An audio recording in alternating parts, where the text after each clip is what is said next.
Hi everyone. Welcome to TEC105. We had a really good beginning to class, and now I'm excited to show you some of the projects that past students have done so that it makes your job easier when you look at your generational project and also your cultural or style tribe project. These, of course, are done on storyboard. These were when we face-to-face in class and students chose to use their storyboard to give an oral presentation.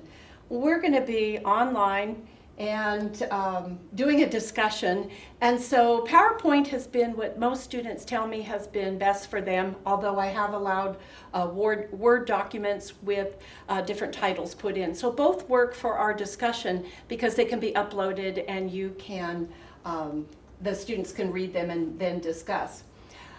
These students, they gave us our ability to show them to you today, and they're really kind of fun because I remember all of the students when I go back and look at these generational reports. You know that in this project we are looking at someone that had influence on us when we were raised, either a parent, a grandmother, or in one case I had a student that said Vogue magazine was the reason that she got into fashion and helped her learn to dress, and she did a project with Vogue being her guide over the last 20 years. So it was really fun to see that project. So know that any way you want to do this is good with me, and I love that you can actually see some influence in your life, how other people that have gone before us have influenced the way we dress, even though it's a total different style because of the different generations.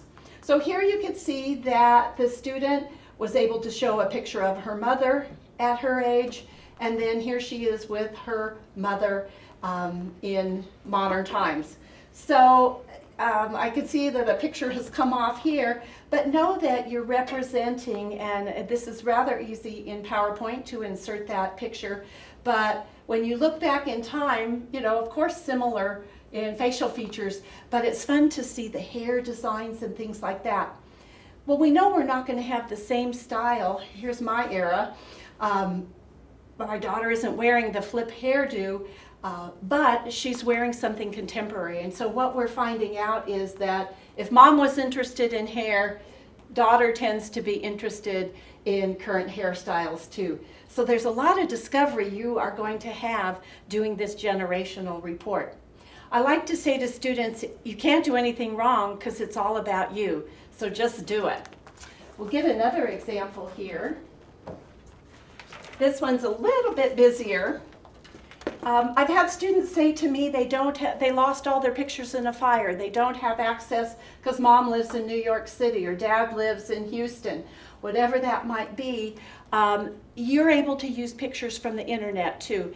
I don't want this to be something that frustrates you. I want it to be a project that helps you discover just who dressed you and just where you got your ideas of what modern dress should be. We have mother and daughter here. She did not have too many early pictures of her mom. She had one back here in the 70s, but definitely she gave a great portrayal of where she thought certain things came from. Mothers that love accessories usually raise daughters that love accessories. Dads who wear suits often have sons that wear suits. That's kind of my husband's claim to fame. He didn't know that he didn't have to wear a suit for 40-some years. This is a fun project here because she talks about differences. So there's similarities that she had with her mom, but there are also some differences. Some of them are actually cultural, and being in the class Clothing and Culture, we are going to encounter that. And she showed a picture here of her tattoo. So I think that's really interesting that mom may have pierced her ears at a time when not everyone had pierced ears, and daughter has a tattoo. When we see the youth generation having tattoos, and maybe mom doesn't. Although today I find just as many moms with tattoos. So it's kind of interesting study out there for those of us in clothing and culture. On your PowerPoint, it's going to be a lot easier to look at. This is kind of her whole presentation in one.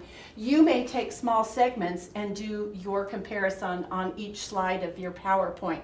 But it was very interesting here, pictures of mom and daughter at different times. Again, this mother was very interested in hair. And daughter, to this day, she was a cosmetology student and also came to school here and talked about how hairstyles. Here's mom and daughter today, how important those were in growing up. Men, I'm sorry, I don't have one to show you, and I have quite a few men in our classes now, especially since this class counts for both a humanities tag and a social behavior tag. We're getting students not just in the fashion industry. And some of those students that are taking this as a general studies or general education course have told me that this kind of got them really interested in anthropology and other majors that really fashion incorporates also into our research.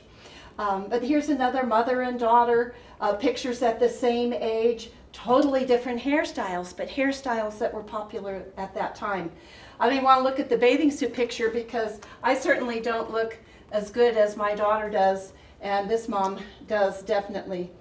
But fun to be able to talk to a family member, and I think that's the greatest thing I get out of the generational report. I've had parents write me before that have said, oh my gosh, my daughter talked to me, or my son talked to me for a half hour, and we talk maybe once every 6 months. So it's kind of exciting to give your relative a cold call and ask them about their dress style and then how it influenced you. And here you are. I can't wait to see yours.